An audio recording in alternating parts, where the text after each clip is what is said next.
So let's have a lesson on this Andantino by Sor. This comes from my grade 3 repertoire lessons book, but you can watch the video and just learn the musical ideas and the musical tips from the lesson for free.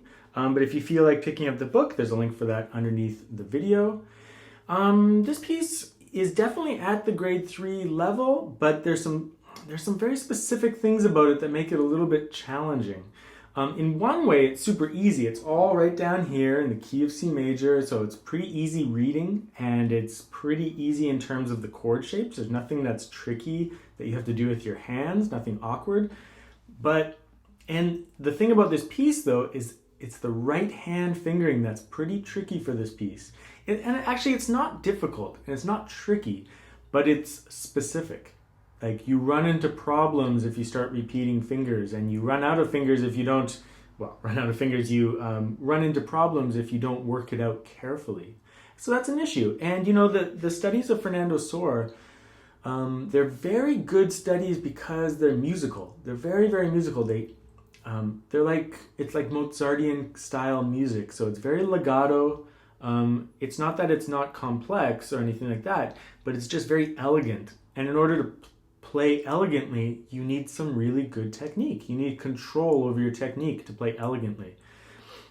If you don't have the control, then it sounds kind of sloppy, and then it just doesn't end up sounding very classical or refined, right? So we're going for refinement of sound and legato and just a general musical flow, but we're also trying to aim for getting the right hand fingering under control. So the basic concept is to not repeat fingers. But because of all the activity with the thumb in this piece, you get a lot of situations where you need to start with P and I because you have some kind of rising arpeggio. So you always need to end up with I, which means, though, that you can't play I right before that, or you'll repeat a finger and it'll be like jumpy and won't be elegant sounding at all if your technique is all erratic. So that's the challenge, is not repeating fingers and trying to work out something that works. Now, one thing I'll say is that it is very difficult to read right hand fingerings when you're playing, especially if you don't know a piece very well. I even find it hard to follow the fingerings exactly sometimes, but the basic concept is to not repeat any fingers. So definitely aim to not repeat any fingers. But one thing I'll say is that when you're learning some very specific right-hand fingerings, there's a couple of things you can do to make it easier to learn. First thing, get out a basic highlighter like this and highlight all the A fingers in this piece.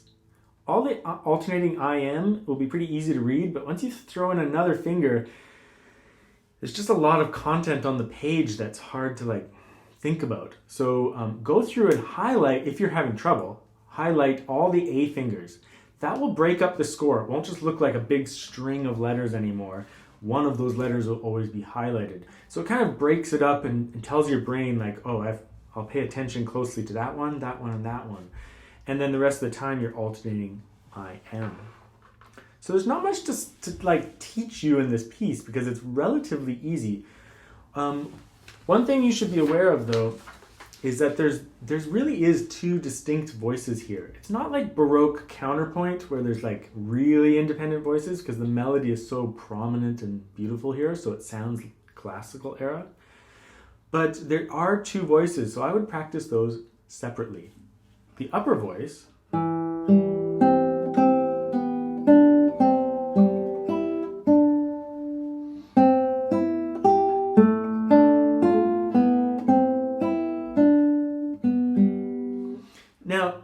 one thing in this piece is that and in lots of classical era pieces, is that the music is very symmetrical. So there's a 4-bar phrase.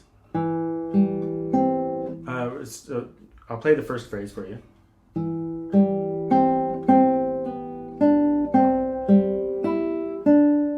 There's your first phrase, and here's the phrase afterwards.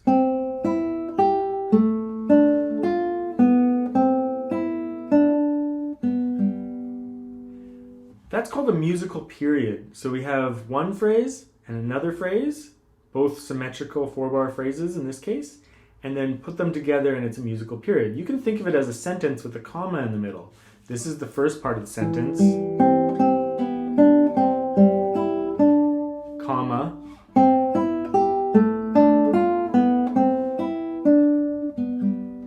period. So one large musical idea. You can also think of it as a question followed by an answer. You can think of it as an antecedent phrase and a consequent phrase. There's lots of terminology for this stuff, but you're just thinking in terms of 4-bar phrases. You can do the same thing by playing. So if you play the melody, it's all the stems going up in the notation, right? The notes with stems pointing up. If you play all the notes with stems pointing down, then you have the bass voice, right?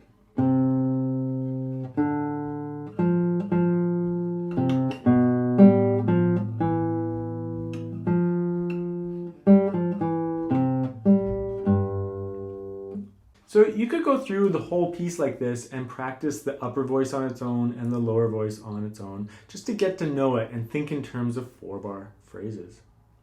Then the other thing I write out on the lesson page is just a little explanation of how I've gone about fingering it in the right hand. So when we have an arpeggio, I include the A finger. Because it just makes sense. I, M, A, right? And then I just alternate M and I. So it just makes sense to do that. Then there's a string skip between the 3rd string and the upper string. So after playing I use A because of the string skip. The A finger is just simply closer to that top string. I generally try to play all the bass notes with the thumb, so it's very consistent. There's a couple of occasions though where I've put an I finger in brackets just because it's fine to use the I finger there. So there's little exceptions to these rules. It's not even a rule, but keeping the voices kind of contained within parts of the hand help you regulate it and like phrase it in a similar way. If you're always changing fingers, it's hard to keep the consistency of the sound, the tone color, the rhythm and the phrasing really consistent. So I try to keep the bass in the thumb. In the last few bars of the piece, there's this little Alberti bass just for a moment. Alberti basses are like, you know, when you have this figure between the thumb and the I finger, it's just an arpeggio essentially. It exists in piano as well. But there we would definitely not just play all the bass voice with our thumb, we'll include the I finger. So that's just like a little tiny explanation of how I've gone about fingering the piece. Not much else to say in this piece. There's a couple of slurs in the piece that are elongated in a way. So for example, in bar 34, so in bar 34, you have a quarter note C, and then on the second beat, you release it with a slur. Same in the next bar. If you haven't seen that before, it might just be new to you, but you just have to remember to sustain the voice. 1, 2, 3. 1, 2, 3. 1, 2, 3, 1. So I'm actually doing a pull off with the left hand on those notes, right? Pull off. Pull off. So just make sure that you're sensing the rhythmic value properly, and that you're not letting the slur interrupt any rhythmic continuity, so to speak. Besides that, I think you're going to find the rest of the piece pretty straightforward. You're just going to have to go through very slowly and work out the fingerings. You know, sometimes it's very helpful to say the fingerings out loud, especially just like the upper notes, right? I am a, I am a, I am a, I am, I am, I am, I am, I am,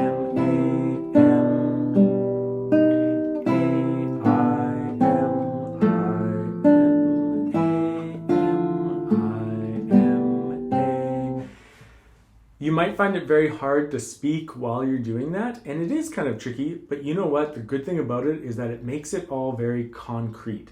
Instead of an abstract thing that you can mess up without thinking about it too much, you actually like strictly are saying what you're doing.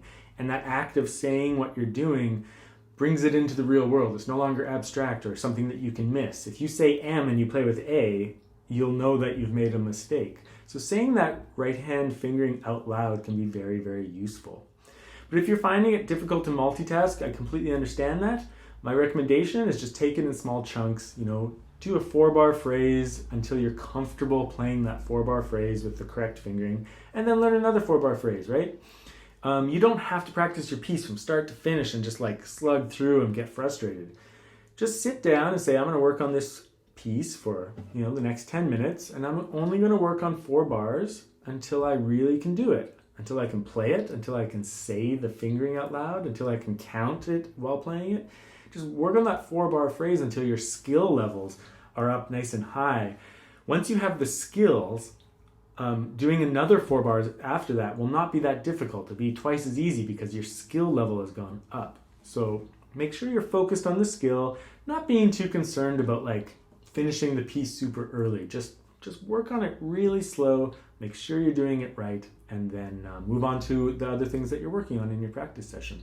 Because you want to feel positive and you want to feel like you're gaining skills. You don't have to dedicate your entire practice session to my stuff, right? To this book anyway. You can practice this piece for a little bit and then do some, you can do some technique at the beginning. You can practice this piece. Then you can practice some old pieces that you really enjoy. And if this one takes a while to learn, that's okay.